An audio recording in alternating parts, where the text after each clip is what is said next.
गीरच्या जंगलामध्ये राधा नावाची एक प्रामाणिक बकरी राहत होती। बकरी आणि शेरसिंग यांच्या मैत्रीची जंगलात सगळीकडे चर्चा होती। एके दिवशी शेरसिंग आपल्या सिंहासनावर बसला होता, तेव्हाच त्याचा जुना मित्र कालू लांडगा तिथे आला। शेरसिंगचा विजय असो।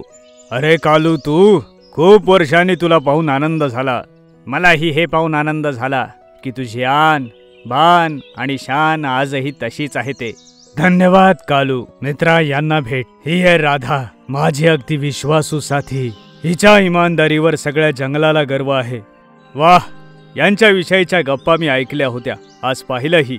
धन्यवाद। एक सांगू मित्रा, मी माझी अतिशय किमती वस्तू ही राधाजवळच ठेवतो। एका बकरीचं इमानदार असण्याचा पुरावा दुसरा काय असू शकतो? हो, मला हिच्या इमानदारीवर पूर्ण विश्वास आहे। हे ऐकून कालूला चांगलं वाटलं नाही। त्याच्या चेहऱ्यावर स्मितहास्यासह वाईट हेतूही स्पष्ट दिसून येत होते।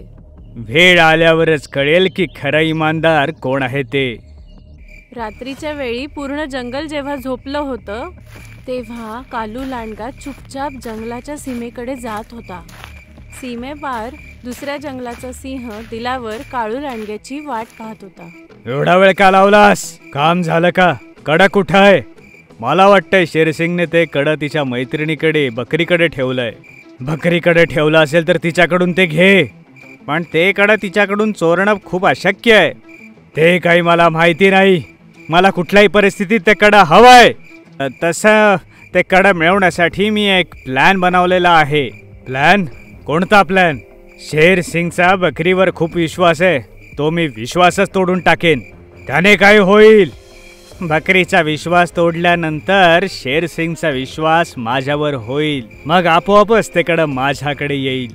आणि शेरसिंगला तुझा संशय आला तर मी एवढ्या सफाईनं काम करीन ना ते की शेरसिंगला काही कळणारच नाही।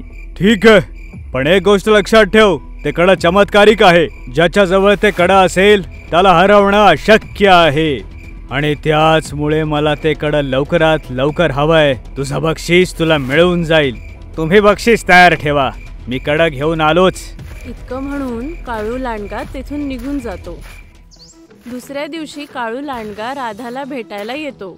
अगं राधा, काय म्हणतेस? सकाळी सकाळी फुलं तोडतेस? ही फुलं मी रोज पूजेसाठी नेते। वाह, तू इमानदारी सोबतच श्रद्धाळू देखील आहेस। भक्तीची शक्ती आणि माझ्या इमानदारीमुळेच महाराज माझ्यावर अंधविश्वास ठेवतात। तुझ्या इमानदारीला मी बेईमानीत नाही बदलला तर माझं नावही कालू लांडगा नाही। मग काळू लांडगा शेरसिंगकडे आला। महाराज, काल तुम्ही एका कड्याबद्दल बोलत होतात, ती काय गोष्ट आहे? ज्या कड्याबद्दल मी बोलत होतो तो काही साधा सुधा कडा नाहीये, तो एक चमत्कारी कडा आहे। अच्छा? हो, जोपर्यंत ते कडा माझ्याकडे तोपर्यंत मला कोणी हरू शकत नाही। पण त्या कड्याबद्दल तुम्ही मला काही सांगितलं नाही कधी। त्या आहे कुठे कडा? कदाचित तू विसरला असशील। मी तुला सांगितलं होतं की माझे दागिने सगळे राधा बकरीकडे असतात। ते एका बकरीवर एवढा विश्वास? हो, पूर्ण जंगलात राधाशिवाय दुसरे इमानदार कोणी नाही। शेरसिंग, वाईट वाटणार नसेल तर एक बोलू? बोल। धोका तिथेच असतो जिथे विश्वास असतो। तुला काय म्हणायचंय? हेच की बकरी गद्दार आहे। तोंड सांभाळून बोल काळू। बकरीच्या प्रामाणिकपणाच्या इथे शपथा घेतल्या जात असतील, पण माझी जर गोष्ट खोटी ठरली तर माझा मुंडका कापा। बकरी गद्दार आहे याचा काही तुझ्याकडे पुरावा आहे का? पुरावा मी आहे। जेव्हा मी काल घरी चाललो होतो तेव्हा मी काळ्या डोंगरा पाठीमागे पाहिलं। ऐक बकरी, मला या जंगलाचा राजा व्हायचंय, त्यामुळे मला काहीही करून ते कडा हवंय। प्रत्येक किमती वस्तूची एक किंमत असते महाराज। जर मी तो कडा तुम्हाला दिला तर मला काय मिळेल? मी तुला महामंत्री बनवेन। बस इतकंच? जंगलात बकरी प्रजातीला न मारण्याचा कायदा सुद्धा मी करवून घेईन। मग ठीक आहे, उद्या रात्री तुम्हाला चमत्कारी कडा मिळून जाईल महाराज। तुझं बोलणं ऐकून मी हैराण आहे, परंतु हेच खरंय शेरसिंग, बकरीच्या इमानदारीवरती संशय घेणं खरंच अवघड आहे। कळत नाहीये मी काय करू। बकरीकडून ते कडा मागवून घ्या, म्हणजे दुधाचं दूध आणि पाण्याचं पाणी होईल। ठीक आहे, बकरीला कड्यासोबत बोलावून घ्या आपण मला बोलवलात महाराज? हो, माझं मला कडा हवंय आत्ताच. हे घ्या महाराज, तुमचा चमत्कारी कडा. हे कडा तर नकली आहे. नाही महाराज, हा कडा तोच आहे जो तुम्ही मला दिला होता. तर तुला काय ते म्हणायचंय की मी तुला नकली कडा दिलं होतं? महाराज, तुम्ही माझ्या इमानदारीवर संशय घेत आहात. संशय नाही, महाराजांना तुझ्या गद्दारीवर पूर्ण विश्वास बसलाय. महाराज, हे आहे असली कडा. काळू जवळ खरा कडा पाहून सगळे दंग झाले. महाराज, जेव्हा ही गद्दार बकरी त्या सिंहाशी कड्याचा सौदा करत होती तेव्हा मी हिच्या घरून खरा कडा चोरून तिथे नकली कडा ठेवलं होतं. हे घ्या असली कडा महाराज. खरा कडा पाहून शेरसिंग रागाने म्हणाला, गद्दार बकरी, मी तुला इमानदार समजत होतो पण तू तर गद्दार निघालीस. महामंत्री जी महाराज, या गद्दार बकरीला आज आत्ताच या जंगलाच्या बाहेर काढून टाका. आपल्या मित्राकडून ही गोष्ट ऐकून बकरी डोळ्यात अश्रू घेऊन जंगल सोडून निघून जाते. काही दिवसांनी काळू लांडगा आणि शेरसिंग जात असतात तेव्हा दिलावर अचानक समोर येतो. शेरसिंग, तू आज माझ्यापासून नाही वाचू शकत. मूर्ख सिंहा, तुला माहितीये का मी कोण आहे ते?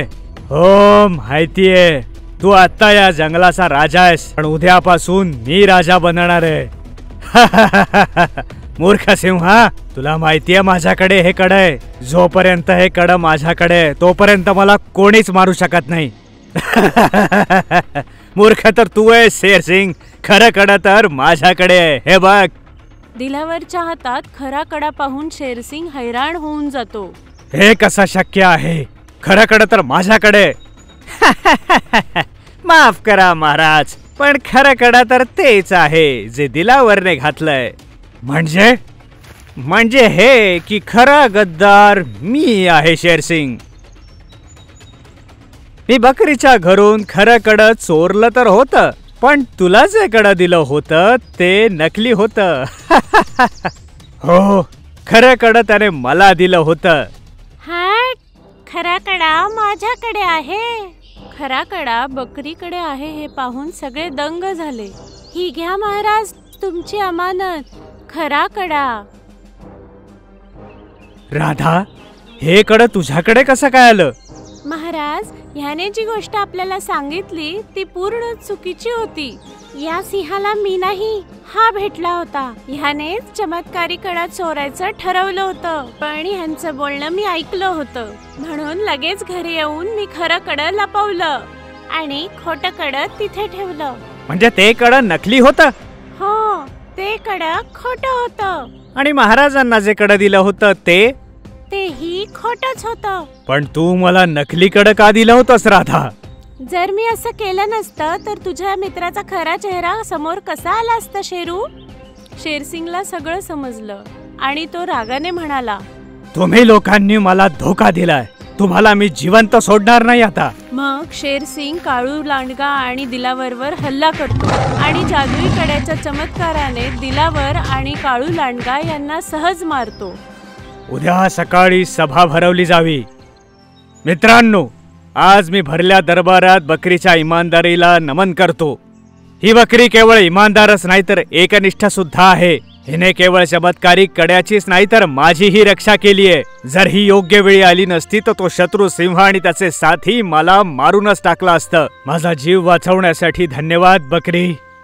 इमानदार बकरीचा विजय असो. राधा बकरीच्या एकनिष्ठा आणि इमानदारीमुळे महाराज शेरसिंहाने तिला महामंत्री बनवलं. त्यानंतर बकरी जंगलाची खरी सेवक बनली आणि इमानदारीने जंगलाची सेवा करू लागली. तुम्हाला जर आमचा हा व्हिडिओ आवडला असेल तर प्लीज आमच्या चॅनलला सबस्क्राईब करा आणि हो, व्हिडिओला लाईक आणि शेअर करायलाही विसरू नका.